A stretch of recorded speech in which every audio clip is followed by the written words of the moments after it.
ഒരു റീലിട്ട് ഒരു മനുഷ്യനെ കൊല്ലാൻ പറ്റുമോ? എന്നാ പറ്റും. അയ്യോ, എല്ലാവരും ഓടിക്കോ. മോലയും പറയും തൂക്കി വീഡിയോ എടുത്ത് വൈറലാവാൻ ഓരോ പട്ടി തീട്ട ഇറങ്ങിയിട്ട്. ലോകത്തിൽ നിന്ന് വരെ ആരും കാണിച്ചിട്ടില്ലാത്ത ഒരു തറവേല ഞാനിപ്പോ ഇവിടെ കാണിക്കാൻ പോവാണ്. കൂടെ നിന്നോണം. നീ വേഗം കാണിക്കേ. എന്നാ കണ്ടോ. ഇന്നലെ ഞാനൊരു പബ്ലിക് ബസ്സിൽ നിന്നുള്ള ഒരു വീഡിയോ ഷെയർ ചെയ്ത്. ഇയാൾ എന്താ തോന്നിയാസാ കാണിച്ചെന്നറിയോ? എന്താണ് കാണിച്ചേ?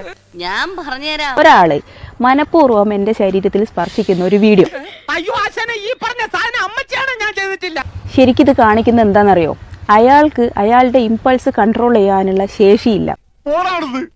അവമാനിക്കരുത്, ഞാൻ നല്ലൊരു കുടുംബത്തിൽ പറഞ്ഞവനാണ്. എന്നാൽ ആ വീഡിയോ എടുത്ത് അയാൾക്ക് അത് പ്രശ്നമല്ല എന്ന് അയാൾ മനസ്സിലാക്കിയിട്ട് വീണ്ടും അത് റിപ്പീറ്റ് ചെയ്തത് കണ്ടിട്ട് ഞാൻ ആ വീഡിയോ പോസ്റ്റ് ചെയ്തതിന്റെ ഉദ്ദേശം എന്താന്ന് വെച്ചാൽ, എനിക്ക് ഒരു വീഡിയോക്ക് റീച്ചിന് വേണ്ടിയിട്ട്, വ്യൂവേഴ്സ് കൂടാൻ വേണ്ടിയിട്ടും അതുപോലെ ഫോളോവേഴ്സ് കൂടാൻ വേണ്ടിയിട്ടും അക്കൗണ്ട് റീച്ച് ആവാൻ വേണ്ടിയിട്ട് കാണിച്ച തോന്നിയവാസം. അത് തന്തയില്ലാത്തരം, നായിന്റെ മോളെ തന്തയില്ലാത്തരം.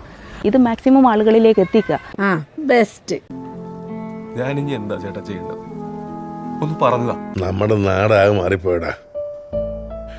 എല്ലാവർക്കും ആദ്യം കേൾക്കുന്ന വിശ്വസിക്കാനും അതിന്റെ പുറകെ പോകാനും ഇഷ്ടം. സത്യം എന്താണെന്ന് ആർക്കും അറിയണ്ട. സാമൂഹിക മാധ്യമങ്ങളിലൂടെ ദൃശ്യം പ്രചരിച്ചതിന് പിന്നാലെ യുവാവ് ജീവനൊടുക്കി.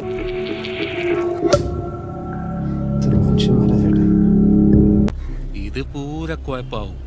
നിനക്ക് നാണമില്ല ആ വീഡിയോ പോസ്റ്റ് ചെയ്യാൻ?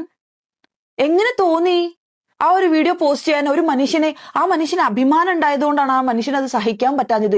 ഇൻസ്റ്റാഗ്രാമിൽ ഭയങ്കര ട്രെൻഡിങ് ആണല്ലോ, ബസ്സിനകത്ത് വെച്ചിട്ട് വീഡിയോ എടുക്കുക, അവൻ തട്ടി ഇവൻ തട്ടി അവിടെ തട്ടി ഇവിടെ പിടിച്ചു എന്നൊക്കെ പറഞ്ഞിട്ട്.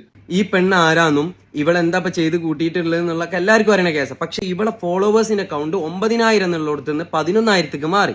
ഞാൻ ആലോചിക്കണ ആരല്ല, ഇവളെ ഇത്രയും ഫ്രോഡ് പരിപാടി ചെയ്ത് ഇവളൊക്കെ സപ്പോർട്ട് ചെയ്യാൻ ആരാടോ കേരളത്തിൽ ഇത്ര ചോറ് തിന്നാത്ത ആൾക്കാരുള്ളത്? എനിക്ക് തോന്നുന്നു പെണ്ണുങ്ങളാണെന്നുണ്ടെങ്കിൽ പെണ്ണുങ്ങളോട് പറയാനുള്ളത്, ഇതിനേക്കാളും നല്ല മനുഷ്യനും മൃഗങ്ങളൊക്കെ തിന്നു കഴിഞ്ഞാൽ ഒഴിവാക്കുന്ന ഒരു സാധനം ഉണ്ട്, അത് വാരി തിന്നുക. അതാണ് നിങ്ങളോട് പറയുന്നത്. നമുക്ക് പബ്ലിക്കിൽ ഇറങ്ങണ്ടേ? നമ്മൾ മറ്റേ അയൺമാൻഡ് പോലെ ഒരു ഇരുമ്പിന്റെ സൂട്ട് ഇട്ട് നടക്കണോ? അയാളെ കുട്ടിക്ക് പോയി, ആ ഫാമിലിക്ക് പോയി, അയാള് മരിച്ചു. ഇപ്പൊ അവൾക്ക് സന്തോഷായോ? എനിക്കിപ്പോ ഈ വീഡിയോ കണ്ടിട്ട് ഇതിന്റെ റിയാക്ഷനും ഇതിന്റെ റെസ്പോൺസൊക്കെ കണ്ടിട്ട് തോന്നുന്നതേ, ഇയാളെക്കാൾ ഭയങ്കര കൗൺസിലിംഗ് കൊടുക്കേണ്ടത് നമ്മുടെ സൊസൈറ്റിക്കാണ്. സൊസൈറ്റിക്കല്ല, നിന്റെ തന്തക്കാ കൊടുക്കേണ്ടത്. പണം